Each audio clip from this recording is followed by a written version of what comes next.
বন্ধু বান্ধৱীসকল, আমি ধনৰ দেৱী মা লক্ষ্মীক সন্তুষ্ট কৰিবলৈ ব্ৰত পালন কৰোঁ, পূজা পাঠ কৰোঁ, যাতে মা দেৱী সন্তুষ্ট হৈ আমাৰ অৰ্থ সংকট নাইকিয়া কৰে।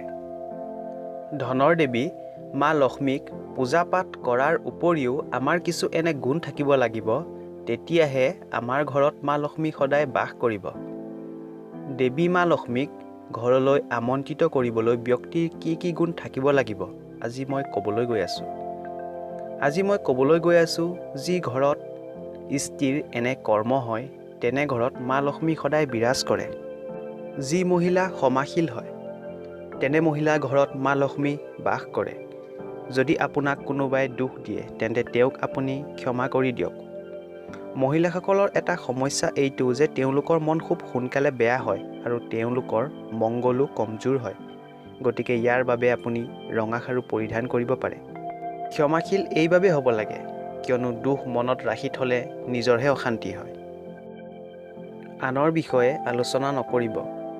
কোনে কি কৰিছে, কাৰ ঘৰত কি চলিছে, এনেবোৰ কথা আলোচনা নকৰিব। সাধাৰণতে দেখা যায় দুজনী বা কেইজনীমান মহিলা লগ হৈ আনৰ বিষয়ে কথা পাতি থাকে। তেনে কৰিলে ঘৰখনত মা লক্ষ্মী অসন্তুষ্ট হয়। এনে কামৰ পৰা যি স্ত্ৰী দূৰত থাকে, তেনে ঘৰত মা লক্ষ্মী বাস কৰে, লগতে তেওঁৰ মান সন্মানো অটুট থাকে। এগৰাকী স্ত্ৰীয়ে সকলো সময়তে খঙত থাকিব নালাগে। কোনো কথা নোহোৱাকৈ বা কথাই প্ৰতি খং উঠা স্বভাৱ এগৰাকী স্ত্ৰীৰ হ'ব নালাগে, অন্যথা মা লক্ষ্মী আপোনাৰ ঘৰত বাস নকৰিব। কোনো মহিলা এনে হোৱা দেখা যায় যে বিনা কথাত বকবকাই থাকে, হাঁহি থাকে, জোৰে জোৰে কথা কয় আৰু কোনো কথা নোহোৱাকৈ নিৰন্তৰ কথা কৈ থাকে। এগৰাকী মহিলাৰ এনেধৰণৰ স্বভাৱ হ'ব নালাগে। এনে কৰিলে মা লক্ষ্মী তেওঁৰ ঘৰত কেতিয়াও বাস নকৰে।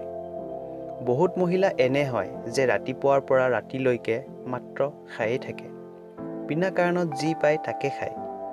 এনেধৰণে নিৰন্তৰ খাই থকা স্ত্ৰীৰ ঘৰত মা লক্ষ্মীৰ বাস কেতিয়াও নহয়। ৰাতিপুৱা আৰু গধূলি কিছু মহিলাৰ অভ্যাস শুই থকাৰ। অলপ কাম কৰে আৰু শুই থাকে, আকৌ অলপ কাম কৰে, আকৌ শুই থাকে।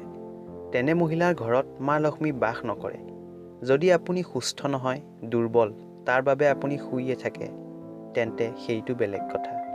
কিন্তু এনেই সময়ে অসময়ে শুই থকা মহিলাৰ ঘৰত মা লক্ষ্মী বাস নকৰে। বন্ধু বান্ধৱীসকল, আজিলৈ ইমানেই। ভিডিঅ'টো ভাল লাগিলে লাইক আৰু শ্বেয়াৰ কৰিব, লগতে চেনেলটো ছাবস্ক্ৰাইব কৰিব।